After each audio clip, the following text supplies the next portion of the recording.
On se retrouve pour le grand moment de vérité, j'ai envie de dire. J'appréhende un petit peu, hein, je sais pas ce que ça va donner, on va voir. J'ai toujours mon fidèle transformateur Meano. Alors voilà, hein, je le sais, vous avez pu vous en apercevoir pour ceux qui avaient suivi le précédent projet de réseau A4. Bah c'est pas, voilà, il est pas cher, c'est vrai que vous arrivez à le trouver à 20-25 euros, mais après franchement sa qualité est pas terrible, hein. Je pense qu'un jour, je sais pas quand, j'opterai pour un transformateur quand même de bien meilleure qualité. Enfin, pour l'instant je fais avec celui-là, et écoutez, on va voir ce que ça donne, hein. J'ai nettoyé un peu la voie, peut-être pas suffisamment, je ne sais pas, on va voir. Bon, bah écoutez, je vous laisse juge. C'est pas trop mal, hein. C'est pas trop mal.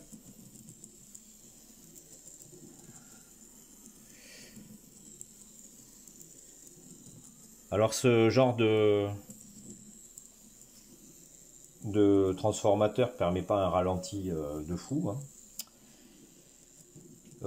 En plus, il faut savoir que voilà, vu la taille du moteur, vu la taille de l'engin, ça ne permet pas non plus d'avoir un moteur qui a un ralenti incroyable. Et je pense que ce qui n'aide pas non plus, bah, c'est les courbes extrêmement serrées. Mais il ne déraille pas, il tourne. J'avais un petit point d'inquiétude sur cette jonction-là qui, voilà, avec mes soudures pas terribles, je craignais que ça soit compliqué au niveau du passage. Bon bah, il sautille un petit peu, on le voit, hein, mais c'est léger quoi. Hein, ça reste un chemin de fer d'intérêt local, donc c'est pas bien méchant. Maintenant, on va essayer de voir jusqu'où il peut descendre en vitesse. Voilà, là, il roule un peu moins vite. Bon, il tient le coup.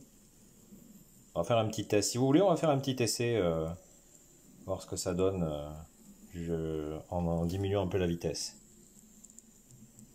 Bon, je présume qu'il va avoir un point d'arrêt. Le point de difficulté, ça risque d'être ici, mais pour l'instant, bon, pour l'instant, il est pas mal.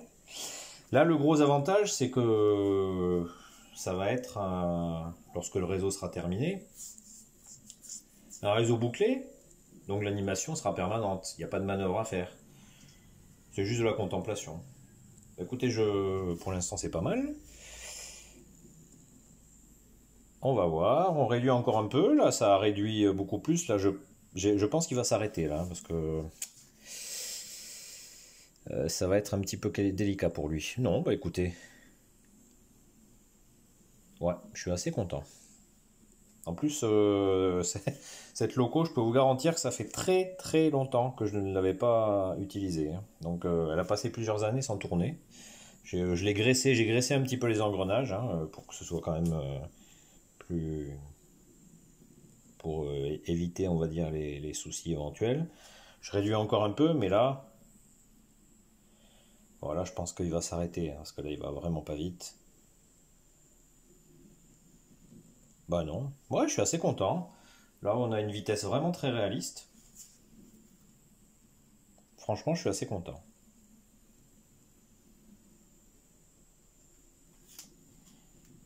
Ouais, je suis assez content du résultat. Je sais pas ce que vous en pensez, mais...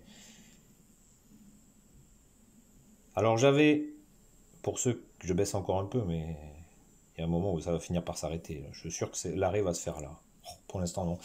Alors, sur la version espagnole, j'ai fait un essai avec, là vous apercevez peut-être, voilà, les wagons. J'ai fait un essai avec les wagons. Alors, ça n'a pas été judicieux pour une raison très simple. C'est que la courbe est extrêmement serrée et que les attelages, en fait, sont pas adaptés pour des courbes aussi serrées. Mais c'est pas un souci. Moi, le plus important, c'était l'engin moteur. Je voulais qu'il fonctionne correctement. Et après, alors je vais tenter, on verra, toujours avec de la récup, je vais tenter de réaliser un wagon bien particulier, bien spécifique, pas très long, mais une sorte de baladeuse estivale pour les voyageurs. Voilà. Avec un attelage que je vais bricoler, hein, pour qu'il soit un peu plus adapté à cette contrainte-là, en tous les cas. Donc, pour l'instant, écoutez, on est pas mal. Là, j'ai réduit encore un peu plus. J'ai réduit encore un peu plus, je suis très étonné. On va voir ce que ça va donner ici, il va s'arrêter. Bah non. Ah ouais. Là, je suis très agréablement étonné. Franchement, ça me fait plaisir. Ouais, je suis très content. Je suis très content parce que il négocie les courbes malgré les contraintes plutôt bien. Ouais, ça me fait plaisir. Bah écoutez, voilà. Je pense qu'on est sur, je suis sur une bonne base. Donc le test est concluant. Maintenant, on va passer à la prochaine étape parce que là, la prochaine étape, ça va être de poser bah, la base de la voie sur le réseau. Et je vous dis donc à de suite pour l'implantation de la voie sur le réseau. Alors, j'avais oublié une petite chose. Avant de, de mettre en place la plateforme sur la structure du réseau, je ne sais pas si vous vous rappelez, à cet endroit-là, là où il y a une légère courbe, j'avais l'intention de réaliser un pont. Donc il me faut tout simplement retirer la plateforme que j'avais pris soin de ne pas coller à la voie à cet endroit-là. Donc on va s'y prendre le plus tranquillement possible. On va voir ce que ça va donner. Voilà. C'est où là? Voilà, c'est là. Alors ça sera pas un pont extrêmement... Voilà, je vais pas faire un viaduc énorme, ça sera un petit pont. Bah ouais, voilà, vous voyez. Donc, cet endroit-là, on va essayer de le retoucher un petit peu. Donc, n'aura pas de plateforme et la voie n'a pas bougé. Hein. De toute façon, comme le reste était collé, était mis en place, il n'y avait pas de raison que ça bouge. Alors, on se retrouve pour la fabrication des supports qui vont permettre de poser la plateforme de voie. Donc ces supports vont être faits en carton. Vous voyez, j'ai déjà découpé deux languettes de 15 mm de large. Je vais d'abord, avant tout, pour savoir à peu près à quelle hauteur je vais être entre le niveau de la mer et la plateforme, je vais me déplacer et mesurer approximativement 20 mm, 2 cm. Voilà. Donc on revient sur l'établi. Hop. On revient sur l'établi, voilà. Donc je vais donc faire des supports de 20 mm, moins les 2 mm d'épaisseur du carton. Donc là ici, j'ai sélectionné mes 18. Est-ce que je ne me suis pas trompé? Voilà. Ici, j'ai 18 mm. Vous voyez. Ici, 18 mm. Voilà. Et je vais compter combien il me faut de supports. Donc il y en aura 1, 2. Je vais me baser sur cette épaisseur-là. 1, 2, 3, 4, 5, 6, 7, 8. Il m'en faudra 8. Donc, écoutez, on va découper tout ça.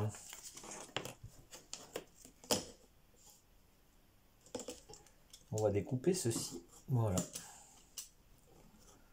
Bon, la règle, voilà, il n'y a pas de nécessité impérieuse que ce soit au millimètre près. Donc, vous voyez, je vais découper mes 8 supports et on se retrouve pour la suite.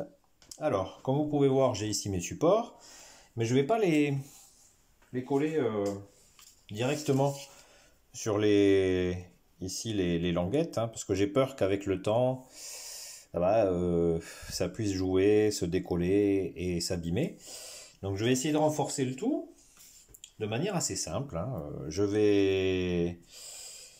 Vous allez voir, c'est vraiment très facile. Alors, je vais découper, je vous montre sur un support et je vais faire la même chose sur tous les supports. Mais là, vous allez donc voir comment je fais avec un. Voilà, alors là, de manière, sans prendre de mesures précises, je vais découper, comme vous pouvez le voir, deux petites languettes. Voilà, deux petites languettes. Je prends ici un support, hop, un petit peu de colle. Alors il faut y aller avec parcimonie parce que, vous voyez, je vais ici. Voilà.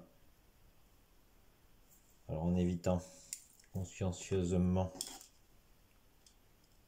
voilà la colle ici, je vais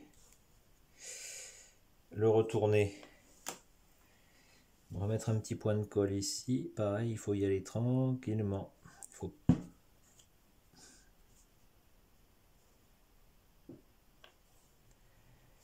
et faire pareil de ce côté, on est pas mal.